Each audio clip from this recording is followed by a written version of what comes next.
नमस्कार मंडळी, आपल्या शीतल पर्व या यूट्यूब चॅनलमध्ये मी शीतल तुम्हा सर्वांचं खूप खूप मनापासून स्वागत करते। तर बघा, मी मागच्या व्हिडिओमध्ये तुम्हाला सांगितलं होतं की माझी वेट लॉस जर्नी मी सुरू केलेली आहे। वजन कमी करण्याच्या मार्गावर सध्या मी आहे। तर मग किती बदल माझ्यामध्ये झाला किंवा वजन किती कमी झालं त्याच्यासाठी मी दररोज कोणकोणत्या सवयी, कसं रुटीन मी पाळते ते मी तुम्हाला सगळं या व्हिडिओमध्ये सांगणार आहे। व्हिडिओ शेवटपर्यंत नक्की पहा। अर्थातच माझी जर्नी अजून संपलेली नाहीये, बराच कालावधी त्याच्यासाठी लागेल आणि मी थोडाफार प्रयत्न अजून वाढवला तर कमी सुद्धा काळ लागेल। पण मग कोणते पदार्थ जे आहेत ते मी कायमस्वरूपी सोडले आणि ते सोडल्यानंतर मला ते खाण्याची इच्छा झाली का, किंवा कोणते बदल, काय नेमक्या गमती जमती माझ्यासोबत घडत आहेत ते सगळं मी तुम्हाला या व्हिडिओमध्ये सांगणार आहे। आणि तुमच्यापैकी ज्यांना ज्यांना असं वाटतं की आपलं वजन खूप वाढलेलं आहे, मग आपल्याला जिम लावण्याची गरज आहे, पण जिमला तर आपण जाऊ शकत नाही, आपल्याला आपला संसार आहे, मुलं बाळ आहे किंवा घरचं रुटीन, आपण जॉईंट फॅमिलीमध्ये राहतो। त्याचबरोबर दुसरी गोष्ट ही की आपल्याला काही ग्रीन टी प्यावे लागतील का, किंवा वजन कमी करण्याच्या काही पावडर असतात का, औषधं असतात का, ती घ्यावी लागतील का। तर मी तुम्हाला पहिल्यांदाच सांगते, ना कोणती वेट लॉस पावडर, ना ग्रीन टी, ना कोणते हर्बल प्रॉडक्ट किंवा ना कुठलीही जिम, आपण तसं सुद्धा आपलं वजन कमी करू शकतो। तर मग मी तुम्हाला सांगते मी काय काय करते ते। तर बघा, मी तुम्हाला अगदी शॉर्ट रिकॅप देते, कारण आपलं चॅनल नवीन आहे, त्यातल्या त्यात मी रेग्युलर व्हिडिओ पोस्ट नाही करू शकत। त्याच्यामुळे मग मागे मी तुम्हाला जे काही व्हिडिओ शेअर केलेले आहेत ना, तर ते अजून काही पाहिजे तसे बघितले गेले नाहीयेत, त्याच्यामुळे इथे मी अगदी शॉर्टकटमध्ये सांगते। तर माझी वेट लॉस जर्नी सुरू झाली मागच्या जून महिन्यापासून, म्हणजे साधारणतः 20-21 जूनपासून मी माझी वेट लॉस जर्नी सुरू केली आणि आज मी तुम्हाला हा व्हिडिओ शेअर करते। तर आज तारीख आहे 28 जुलै 2026, म्हणजे 1 महिना आणि वरून 5-7 दिवस झालेले आहेत आणि बराच बदल माझ्यामध्ये मला जाणवायला लागलेला आहे।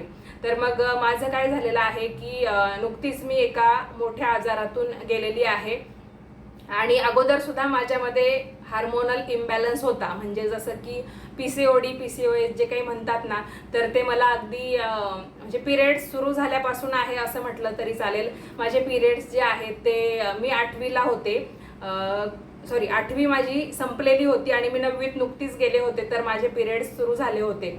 पण तेव्हापासून असंच की जसं आपल्या घरचे आपल्याला सांगतात ना की नवीन आपल्याला जेव्हा पिरियड्स सुरू होतात तेव्हा ते काही रेग्युलर येतीलच असं काही नाही, म्हणजे आत्ताचा काळ बदललेला आहे आणि मी जेव्हा 9वीत होते तेव्हा थोडंसं चित्र बदल होतं, किंवा आता जे आपण म्हणतो ना आहारात की आहारामध्ये किंवा आपण जे काही अन्न खातो त्यामध्ये बराचसा बदल झालेला आहे, हायब्रिड होतं। पण तरी सुद्धा मी जेव्हा 9वीत होते तेव्हा यापेक्षा थोडंसं चित्र चांगलं होतं, किंवा आहार वगैरे म्हणजे नाही का ओरिजिनल बऱ्यापैकी मिळायचं असं।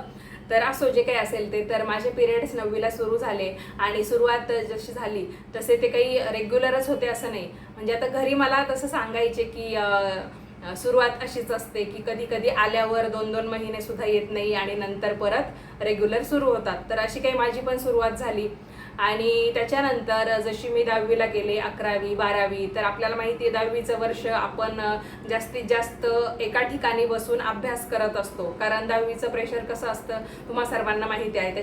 त्यातल्या त्यात मला पहिल्यापासून अभ्यास वगैरे करायला खूप आवडायचं आणि परीक्षेमध्ये मला एक जरी मार्क कमी पडला ना तरी मला खूप वाईट वाटायचं, अशी माझी स्थिती असायची। तर मी अभ्यासावर खूप जास्त लक्ष द्यायची पहिल्यापासून। त्याच्यानंतर मग 11वी 12वी, तर 11वी 12वीच्या शिक्षणासाठी मी बाहेर गेले आणि अर्थात सायन्स घेतलेला असल्यामुळे मला जास्तीत जास्त वेळ अभ्यास आणि एका ठिकाणी बसणं, शहरामध्ये मी गेलेले असल्यामुळे जास्तीत जास्त काळ एकाच ठिकाणी बसणं व्हायचं आणि जेवढी मी कॉलेजला जाईल आणि येईल पायी तेवढंच माझं चालणं व्हायचं। तर मग त्यामुळे सुद्धा, आणि आपण जे म्हणतो ना की बाकी शाखेमध्ये कसं म्हणजे आर्ट्स असतील किंवा कॉमर्स इतर, तर ते तरी विविध ॲक्टिव्हिटींमध्ये भाग घेतात, पण आपलं सायन्सचा अभ्यास, प्रॅक्टिकल, जर्नल त्याच्यामध्ये आपण जास्त गुंतलेलं असतो। मी काही ट्युशन वगैरे लावलेली नव्हती, पण मग बाकीचे जे कोणी असतात त्यांना माहिती आहे की सायन्स आणि बाकी शाखांमध्ये हा एक फरक असतो की सायन्सवाल्यांना जास्तीत जास्त बिझीच राहावं लागतं। मग तेव्हा सुद्धा माझे पिरियड्स असे मागे पुढे व्हायचे कधी आले तर रेग्युलर यायचे 1-2 महिने आणि नंतर परत असं इम्बॅलन्स व्हायचंच. मग मी डॉक्टरकडे जायची तर डॉक्टर मला गोळ्या द्यायचे आणि म्हणायचे 4-5 दिवसात तुझे पिरियड्स येऊन जातील आणि पिरियड्स आले की त्याच्यानंतर 3ऱ्या दिवशी तू ये, म्हणजे तुला आम्ही पिरियड्स रेग्युलर करण्याच्या गोळ्या किंवा जे काही मेडिसिन्स आहेत ते देऊ. पण मला असं वाटायचं पिरियड्स आले मग मी काही परत जात नव्हते. तर असं बऱ्याच काळ चाललं आणि लग्न झाल्यावर सुद्धा माझं असंच चालू होतं की मला किती दिवस त्या 21 दिवसाच्या का काही गोळ्या असतात बघा, तर त्या घ्याव्या लागायच्या आणि त्याच्यानंतर बरोबर मग 30व्या दिवशी माझे पिरियड्स यायचेच. मग जेव्हा माझं बाळ झालं त्याच्यानंतर मी माझ्या त्या गोळ्या बंद केल्या आणि मग बऱ्यापैकी मला रेग्युलरच पिरियड यायला लागले. पण नंतर मी एका वेगळ्या आजारातून गेली आणि डिलिव्हरीच्या वेळेस आपलं वजन वाढतं आणि हार्मोनल इम्बॅलन्स जेव्हा माझा जास्त झाला होता, मी त्या गोळ्या बंद केल्या होत्या कायमच्या, तर मला तब्बल 3 महिने पिरियड्स आले नव्हते. आणि मग त्याच्यानंतर तर डॉक्टरची ट्रीटमेंट घेतली आणि डॉक्टर म्हटले की लग्नाला किती वर्ष वगैरे झाले, तुम्हाला बाळ हवं असेल तर आपण त्याच्यावरच ट्रीटमेंट घेऊया. तर ट्रीटमेंट म्हणजे काही वेगळी अशी नाही, पण थोड्याफार गोळ्या वगैरे दिल्या की ज्याने पिरियड्स येतील आणि त्याच्यानंतर आपल्याला कन्सीव्ह होईल. तर मग बाळ वगैरे सगळं काही व्यवस्थित झालं आणि जोपर्यंत तो अंगावर दूध प्यायचा तोपर्यंत माझं बरंचसं वजन कमी झालं होतं, जे आपलं प्रेग्नेन्सीमध्ये वाढलेलं असतं. तर तेव्हा माझं वजन लास्ट गेलं होतं 76, म्हणजे पूर्ण प्रेग्नेन्सी जर्नी, आणि बाळ झाल्यानंतर 70 आणि परत मग काही दिवस वाढलं 70 पर्यंतच राहिलं आणि जसा तो 1 वर्षाचा होत आला किंवा जोपर्यंत दूध पित राहिला तर माझं वजन 56 पर्यंत आलं होतं.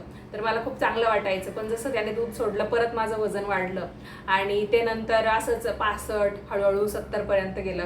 नंतर मी दुसऱ्या एका हेल्थ इश्यूमधून गेले आणि त्याच्यानंतर तेवढ्या ट्रीटमेंट दरम्यान माझं 4-5 किलो वजन कमी झालं आणि परत काय झालं की ट्रीटमेंट संपली आणि माझं वजन पुन्हा 70-71 पर्यंत गेलं.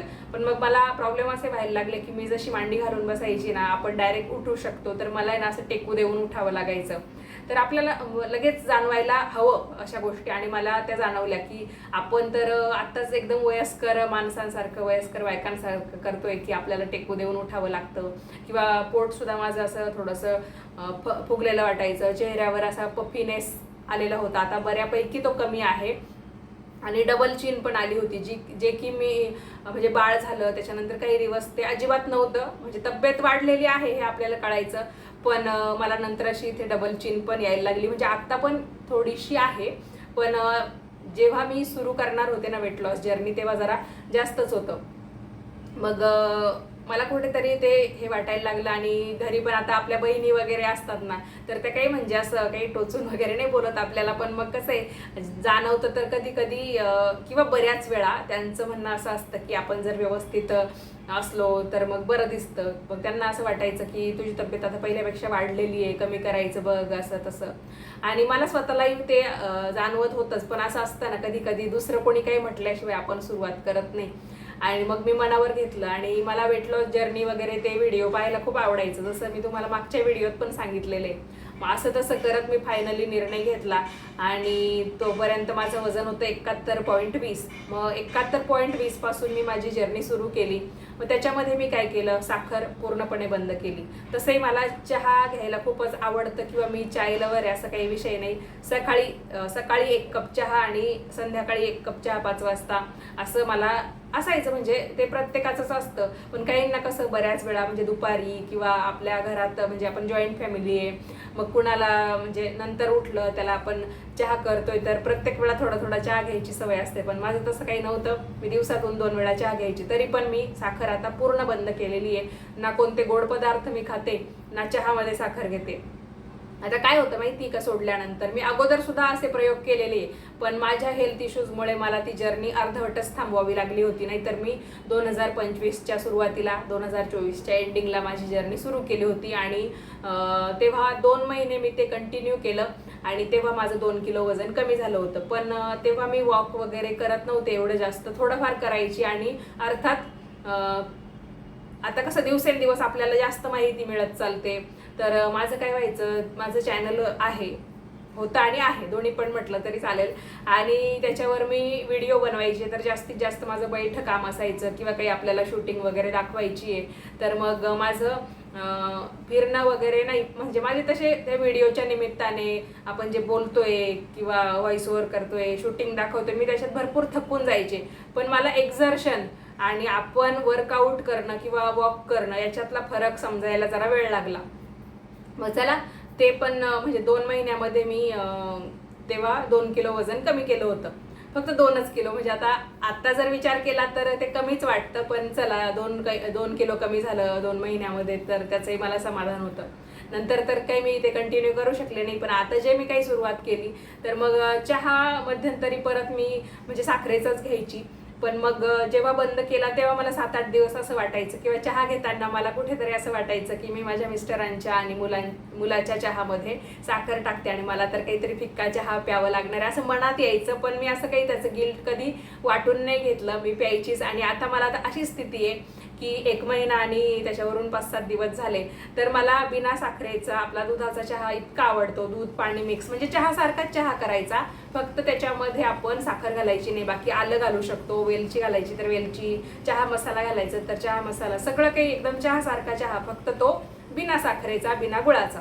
तर चहा आपण जेव्हा सोडतो तेव्हा बरेच जण काय विचारतात की गुळाचा घेतला तर चालेल का, किंवा त्या काही अशा गोळ्या भेटतात बघा, ज्याला काय म्हणतात आता माझ्या लक्षात नाहीये, पण हा स्टिविया काहीतरी असतं बघा ते, तर ते टाकून किंवा खडी साखर असं आपण टाकून चहा घेऊ शकतो का. बघा काहीच टाकायचं नाही, एकतर घ्यायचा तर बिना साखरेचा चहा घेण्याची सवय लावा, नाही तर चहाच सोडून द्या.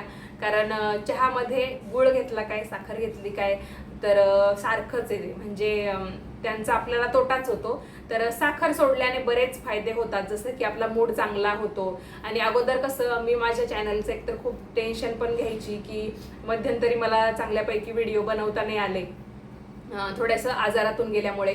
आणि नंतर मी सुरुवात केली, म्हणजे असं काही नाही की त्या दरम्यान मी व्हिडिओ नाही टाकले असं, पण टाकले तरी पण नंतर चॅनलला काय झालं काय माहिती नाही की पाहिजे तसे व्ह्यूज नव्हते येत. मग मला कसं माझे घरचे सांगायचे की तू दुसरं सुरू कर, दुसरं काहीतरी कर, त्याच्यामध्येच दुसरा विषय घे.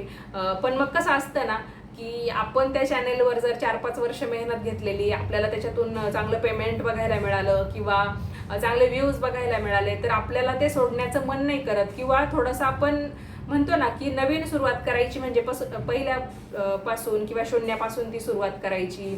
परत ते लोक आपल्याला जोडले गेले पाहिजे किंवा व्ह्यूज आले पाहिजे, बऱ्याच गोष्टींमधून आपल्याला जावं लागतं. असं करता करता म्हणजे बऱ्याच वेळा मी मग व्हिडिओ नाही टाकायची आणि दिवसाच्या शेवटी मला ते वाईट वाटायचं की आज मी व्हिडिओ नाही टाकला, किंवा माझं चॅनल जरा पहिल्यापेक्षा खूपच म्हणजे त्याची वाईट अवस्था चालू आहे वगैरे वगैरे. मला कुठेतरी ते असं मनातल्या मनात टेन्शन असायचं.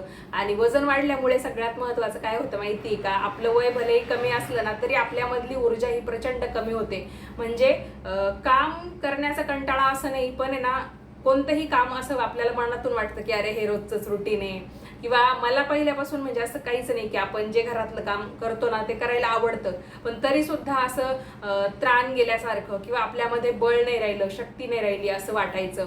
तर आता ते सुद्धा कमी झालेलं आहे, म्हणजे ऊर्जा जी आहे ती माझ्यामध्ये आलेली आहे. आणि चालायचं जरी म्हटलं ना, मी 1-2 चक्कर मारायची आणि लगेच बसून घ्यायची की मला कंटाळवाणं वाटायचं. मग मी ते डान्स विथ दीप्ती त्यांचे व्हिडिओ बघायचे आणि त्यांचं बघून करायचे. त्यांचे 28 मिनिटाचे, 25 मिनिटाचे, 30 मिनिटाचे, जेवढे मिनिटाचे व्हिडिओ असतील आणि त्या जे काही करून दाखवतात ना, तर त्यांचं बघून बघून मी करायची. आणि त्याच्यातून मला चांगला घाम वगैरे पण निघायचा. पण नंतर मग बाळामुळे कसं, म्हणजे त्याला आता लहानच आहे, तो टीव्ही बघायला आवडतं, मग मी तो दुपारी झोपल्यावरच हे सगळं करायची. पण मग आता मुलं दररोजच त्याच रुटीनने आणि त्याच वेळेत झोपतील असं काही नाही, हळूहळू मुलांचं पण रुटीन बदलतं. मग तो उठायचा, त्याला असं वाटायचं की आईने मला टीव्ही बघून द्यावा, किंवा मग मी तिला नाही करून देणार असं काहीतरी तो मला करायचा. मग मी ते सोडून दिलं आणि दररोज आपलं चालायला सुरुवात केली. जसं मी 21 जूनला ते सुरू केलं ना, म्हणजे रुटीन माझं, तर त्या दिवसापासून मी साखर पूर्णपणे सोडली. त्याच्यानंतर मी 10,000 पावलं दररोजची चालते. एकही दिवस मी माझा असा जाऊ देत नाही. आणि मला आता उलट म्हणजे एखादा दिवस जरी, म्हणजे कदाचित संडेला वगैरे आपण कुठे गेलो आणि चुकून माकून जर ते चालायचं राहिलंच, तसं मी ॲडजस्ट करते की समजा आता दुपारी मी 3:30 नंतर चालायला सुरुवात करते आणि मला जवळपास 120 मिनिटं लागतात. आणि असं नाही की मी टप्प्याटप्प्याने करते. म्हणजे तुम्ही करायचं असेल तर टप्प्याटप्प्याने सुद्धा दिवसभरात तुम्हाला जेवढा वेळ काढता येईल तेवढा काढायचा आणि दिवसभरात मिळून तुम्ही 10,000 पावलं केले तरी चालतात. पण माझं काय की मी माझ्या मुलाला शाळेतून आणायला जाते आणि सकाळी ते सोडायला जातात, तर तेवढ्यात माझे काही नाही 1000-1200 पावलं होतात. पण मग मला नंतर बाकीचे 10,000 कंप्लीट करायला लागतात. पण मी ते धरतच नाही, मी डायरेक्टच 2 तास चालून म्हणजे 110-120 मिनिटं मला म्हणजे असे थोडे मागे पुढे होतात. आता कधी कमी मिनिटात होतं, कधी थोडे जास्त मिनिटं लागतात. मध्ये जर मी 1-2 मिनिटं 5 मिनिटं विसावा घेतला तर मग तेवढ्या मिनिटात माझं चालून होतं. आणि म्हणजे मी असं धरा की एकदमच मी 10,000 पावलं कंप्लीट करते. तर मग ते चालल्यामुळे मला काय झालं की वजन कमी व्हायला सुरुवात झाली. म्हणजे दररोज काही ग्रॅमने उतरत गेलं. आणि सुरुवातीला काय असतं की आपल्यावर जे पाण्याचं वजन असतं ना आपल्या शरीरावर, किंवा त्याच्यामुळेच आपल्या चेहऱ्यावर असा फुगलेलेपणा किंवा सूज दिसते, तर ती कमी सुरुवातीला होते आणि त्याच्यानंतर चरबी जळायला सुरुवात होते. मग मी आता दुसरा कोणताही व्यायाम करत नाही. मी फक्त हे बघा, सकाळी बिना साखरेचा चहा घेते, त्याच्यानंतर नाश्ता करते. म्हणजे सकाळी आमचा 7:30 पर्यंत चहा असतो. त्याच्यानंतर 9च्या दरम्यान, म्हणजे माझा मुलगा 9ला शाळेत जातो, तर मग त्या दरम्यानच आमचा 8:45 किंवा कधी कधी त्याला सोडून आल्यानंतर सुद्धा म्हणजे दोघं मग बरोबर नाश्ता करतो.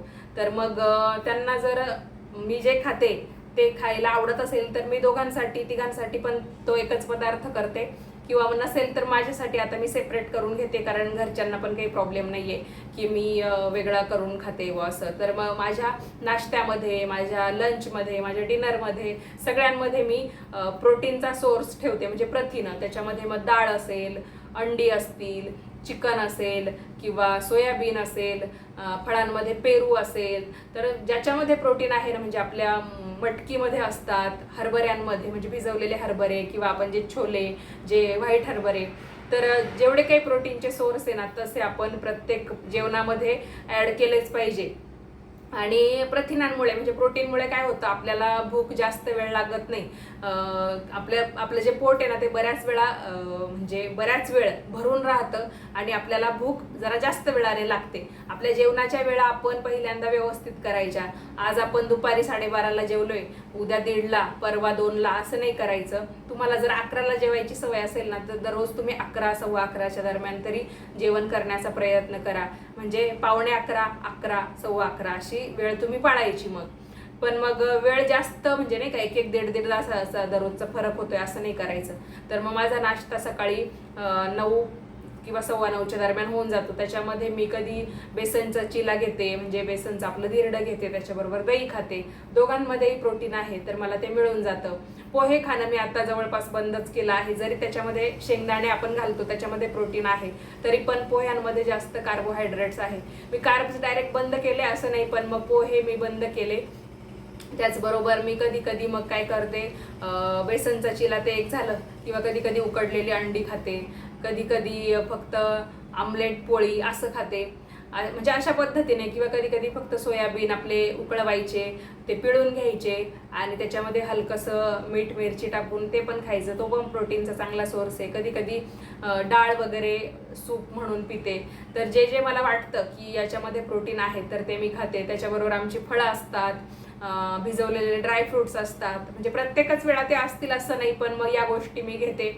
एखादं फळ आमचं नाश्त्यामध्ये असतं आणि ड्रायफ्रुट्स जेव्हा जेव्हा असतील तसं घेते. आणि खजूर खायचे असतील आपल्याला तर आपण 2 खाऊ शकतो.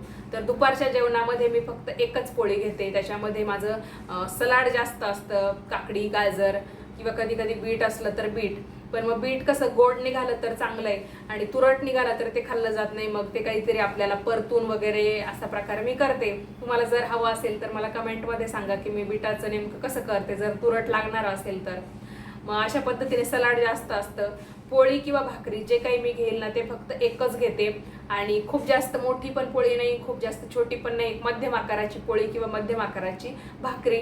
त्याच्यामध्ये आपली एक सुकी भाजी जे बनवलेलं असेल घरामध्ये ते, भाजी सुकी पातळ जे काही असेल ते. पण त्याच्यामध्ये सुद्धा मी प्रोटीनच त्याच्यातून जाईल असा प्रयत्न करते. म्हणजे कधी मटकीची भाजी असेल, कधी छोलेची भाजी असेल, कधी पनीरची असेल, कधी डाळ असेल, किंवा जर मला नॉनव्हेज खायची इच्छा असेल तर मग काही काही वार आहेत की मी ते पाळते, त्या दिवशी नाही करत. किंवा कधी कधी अंड्याची भाजी, तर ज्याच्यातून मला प्रोटीन मिळेल असं मी करते. आणि समजा असं वाटलं की अरे आपल्याला एक वेगळी भाजी करायची, घरच्यांना एक दुसरी, म्हणजे मिस्टरांना मुलाला वेगळी करायची, तर मग कधी कंटाळा वाटला तर मग मी एक वाटी भरून दही घेते. तर दह्यामधून सुद्धा आपल्याला प्रोटीन भेटतं. म्हणजे सांगण्याचा उद्देश असा की मी प्रत्येक माझ्या जेवणातून प्रोटीन घेण्याचा प्रयत्न हा करतेच. त्याच्यानंतर म्हणजे माझं दुपारचं जेवण होतं 1:30ला, कारण सकाळी 9, 9:30, 9:15च्या दरम्यान आम्ही नाश्ता केलेला असतो. तर दुपारी माझं 1:30च्या दरम्यान जेवण होतं. त्याच्यानंतर मी माझं व्हिडिओचं काम करते. व्हिडिओचं काम झाल्यानंतर मी व्हिडिओला जे काही आपलं एडिटिंग चालू असतं ना, तर ते मी चालतच करते. तर मग पटकन आपलं व्हिडिओचं एडिटचं काम करून घ्यायचं. अर्ध्या तासातच कसा बसा म्हणजे सांगायचा उद्देश असा की जास्त वेळ नाही घालवायचा. आता असं मी ठरवलेलं आहे की आपण बसूनच राहिलो, बसूनच एडिटिंग चाललंय असं नाही. आणि खूप जास्त परफेक्शनच्या नादात आता मी पहिल्यासारखं नाही लागत, कारण की लोकांना आपलं समजतंय, बघणाऱ्यांना आपलं समजतंय, त्याच्यावरच माझा भर असतो की नॅचरल व्हिडिओ सुद्धा लोकांना बघायला आवडतात. तर मग मी जास्त परफेक्शनच्या भानगडीत नाही पडत आणि चालता चालता व्हिडिओ एडिट करते. आणि व्हिडिओचं काम झालं की मोबाईल आपल्या खिशामध्ये किंवा हातामध्ये ठेवते, म्हणजे मला कळतं की मी माझ्या स्टेप्स किती झाल्या ते मला बघता येतात. आणि त्याच्यासाठी मी फिट हे ॲप घेतलेलं आहे. तर मग मला 110 120 मिनिटं लागतात आणि मी चालवून घेते. मग माझे पूर्ण 10,000 स्टेप्स कंप्लीट झाल्या की 5-10 मिनिटं फक्त पडते, अंग टाकते आणि त्याच्यानंतर फ्रेश होते. परत चहा करते आपला बिना साखरेचा नेहमीप्रमाणे, आणि त्याच्याबरोबर खायला फुटाणे, मखाने असं काहीतरी घेते मूठ भरून. आणि ते झालं की मी संध्याकाळच्या माझ्या डिनरच्या तयारीला लागते. तर डिनरमध्ये मी खूप हलकं अन्न घेण्याचा प्रयत्न करते. साधारणतः 6:30-7च्या दरम्यान माझा संध्याकाळचा डिनर असतो. आणि कधी कधी मला असं वाटलं की आज आपण सगळे सोबत जेवू, तर त्यांनाही लवकर जेवण्याची आता माझ्यामुळे सवय लागलेली आहे. तर आम्ही 8च्या आत म्हणजे 7:30 पर्यंत जास्तीत जास्त आमचं जेवण असतं.